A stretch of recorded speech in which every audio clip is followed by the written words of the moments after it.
একটি নির্দিষ্ট সরল সুদের হারে কোনো আসল ৭ বছরে সুদে আসলে দ্বিগুণ হয়, কত বছরে তা ৫ গুণ হবে?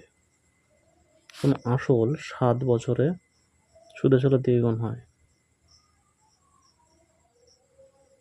আসল ধরি ১০০ টাকা,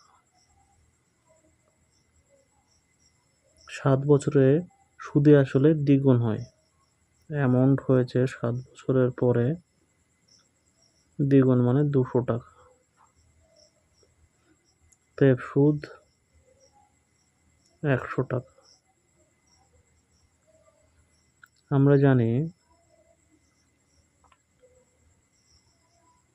ইন্টারেস্ট সমান পি,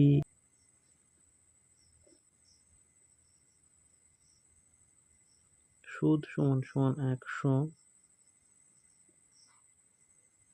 সমান সমান পি মানে ১০০ গুণ আর জানি না, টি দেওয়া আছে ৭ বছর বাই 100।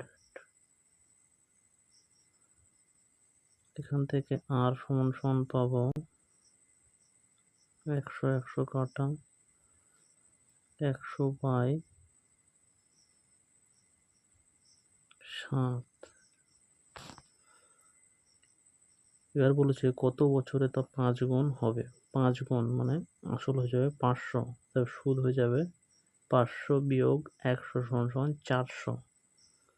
৪০০ সমান সমান পি কত ১০০ আর আমরা পেলাম ১০০ বাই ৭ পি আর টি হলো জানতে চেয়েছে বাই 100 সমান সমান ১০০ থেকে কাটলে ৪, ১০০ ১০০ কাটা, টি সমান সমান ২৮ বছর। উত্তর হবে ২৮ বছর।